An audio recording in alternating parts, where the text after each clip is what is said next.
Hi, everybody. Smoke here. And today we're going to be talking about a small move that you can use to make video more powerful in your classroom. And here's the best part there's just three elements. We're going to watch a little bit of video. We're going to have students think a lot, and then they will do something. Video is not best used just to fill space and time in our classroom. It's a chance to open a door to curiosity and student conversations, movement, creating, and of course, learning. So, what can that actually look like? Let's take a look. Let's start with one of my favorite uses of video in the classroom, sparking student curiosity. Yeah, that great hook that pulls them in and activates those brains. Imagine showing students just enough of a video clip. Maybe it's a time lapse of a seed just about to sprout. Maybe it is dominoes all lined up, just about to tip over, or a glimpse of a community they haven't seen yet. Something that's a little bit unfamiliar, but just enough sparkle or curiosity in there to draw them in. And then you pause the video and you ask, what do you notice? What do you see here? What evidence do you have? And what do you predict will happen next? Turn to a shoulder partner and ask them or tell them what they think will happen next. Share your ideas. Do you have a prediction? Do you have a question even that you wonder about at this point? And suddenly the students are observing closely, gathering evidence, making predictions, bouncing ideas off of one another before you've even explained a whole lot. That is the magic of this move. You don't have to show students everything. Sometimes just a little bit can have them wanting more. Option two is building that background knowledge. Video can do this very well, especially when students need a shared experience before they read, discuss, or investigate something new. I'd like to think of it as taking a little short field trip. Your short clip might take students through a rainforest, into a coral reef, inside another community, or suddenly inside the setting of a story.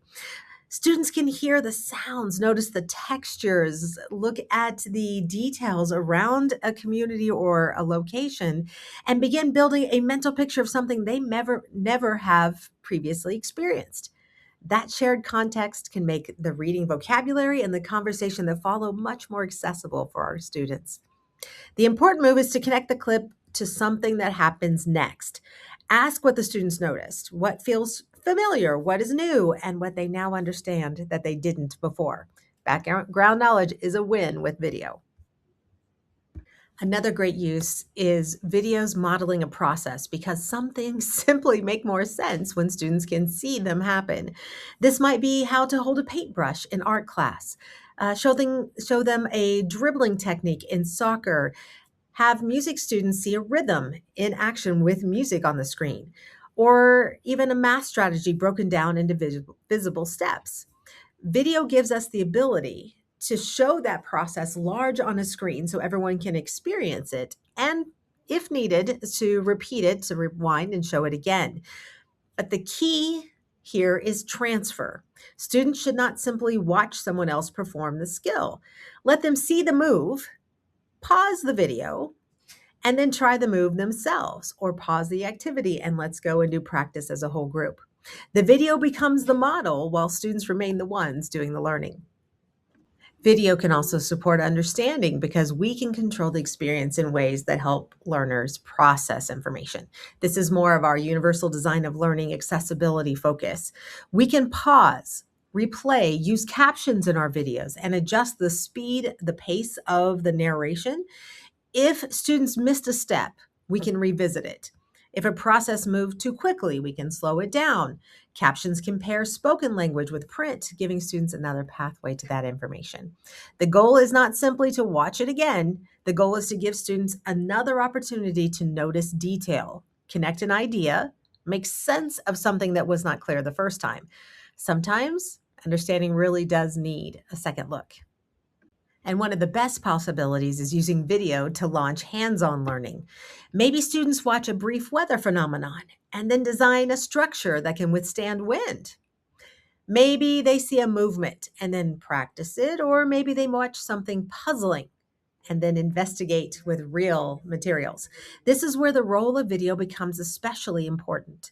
The clip gives students just enough context to understand the challenge, But then the learning moves into the room.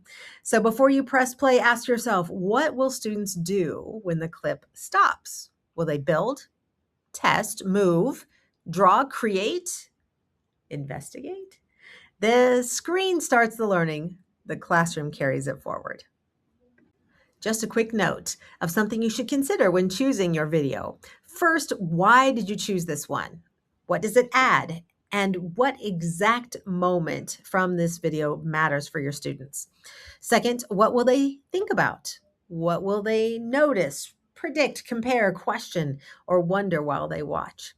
Third, what happens next? How will students process what they saw?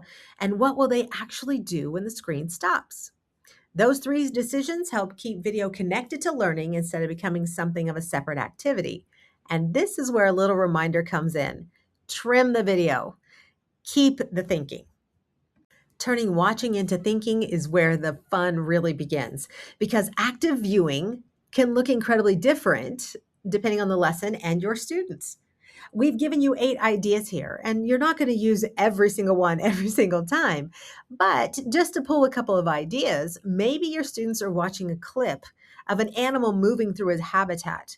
And then post the video, the students actually physically move like that animal in your classroom and showing how its body helps it survive in its habitat. Or perhaps you'd like to try the sketching idea with some of our older students. They could sketch the biome and then add elements of details from the video that actually help with the survival of that animal in their drawings. The key is not to do everything on this slide, of course, but choose one response that helps students do something meaningful with what they just saw. So keep it simple. Pick the move that fits the learning, give students a clear purpose, and see where their thinking goes. Excited to hear what you do with video next in your classroom.